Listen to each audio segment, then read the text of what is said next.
একদিন হঠাৎ পুরো জাপানে মনস্টার আক্রমণ করা শুরু করে, আর সেই মনস্টারদের বিরুদ্ধে লড়াই করার দায়িত্ব পড়ে স্পেশাল ডিফেন্স ফোর্স এর ওপর।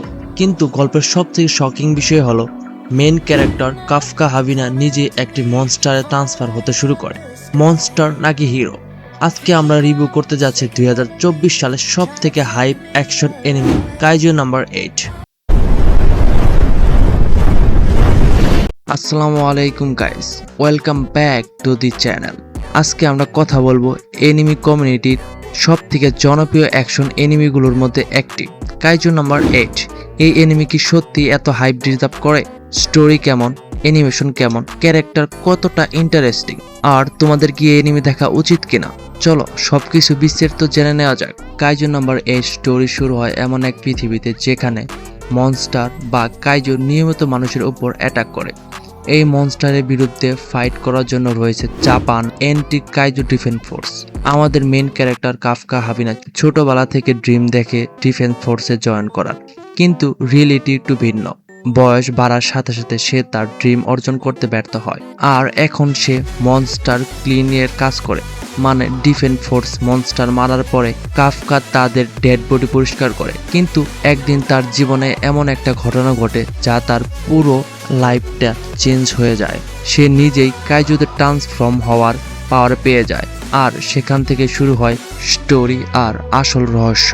এই এনিমির অ্যাকশনগুলো একদম পুরা সিনেমাটিক ফিল দেয়।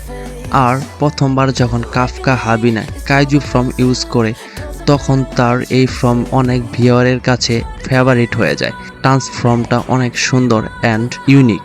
এই এনিমির বিশেষ করে ফাইট সিনগুলো অসাধারণ এবং অ্যানিমেশন খুবই দারুণ, অ্যান্ড ব্যাকগ্রাউন্ড মিউজিকগুলো পুরাই মারাত্মক। যদি আমরা এই এনিমির অ্যানিমেশনের কথা বলতে চাই, তাহলে প্রোডাকশন আইজি অসাধারণ কাজ করেছে। মনস্টার ড্রেসিং, ক্যারেক্টার মুভমেন্ট সব সিনেমাটিক কোয়ালিটি ফিল দেয়। বিশেষ করে কাইজু ব্যাটেলস এর অ্যানিমেশন কোয়ালিটি অনেক হাই লেভেল। ভিজুয়াল ইফেক্টগুলো এনিমিটাকে আরও এনজয়েবল করে তুলেছে। এক কথায় গেলে এর অ্যানিমেশন পুরাই অসাধারণ। আরেকটা বিষয় না বললে নয়, এই এনিমির unique story, amazing action, great animation, likeable character, strong world building, high entertainment value. কিছু কিছু জায়গায় পেসিং স্লো মনে হতে পারে, কিছু সাইড ক্যারেক্টার এবং ডেভেলপমেন্ট আরও ভালো করতে পারত। সিজন 1-এর স্টোরি বিল্ড আপ বেশি করেছে। আর যদি তুমি Attack on Titan, Chainsaw Man, Solo Leveling অথবা জুজুৎসু কাইসেন টাইপের অ্যাকশন এনিমি পছন্দ করো, তাহলে কাইজু নাম্বার 8 তোমার জন্য অবশ্যই দেখা উচিত। আমার পার্সোনালি রেটিং 8.8 আউট অফ 10। আর তোমরা যে যে এই এনিমি দেখেছো তারা অবশ্যই তাদের রেটিং কমেন্ট বক্সে বলে যাবা। আর এমনই নিত্য নতুন এনিমির আপডেট সবার আগে পেতে আমার চ্যানেলকে সাবস্ক্রাইব করতে ভুলবে না। তো আজকের মতো বিদায় নিচ্ছি, দেখা হবে নেক্সট কোনো ভিডিওতে। ওই পর্যন্ত ভালো থাকো, আল্লাহ হাফেজ।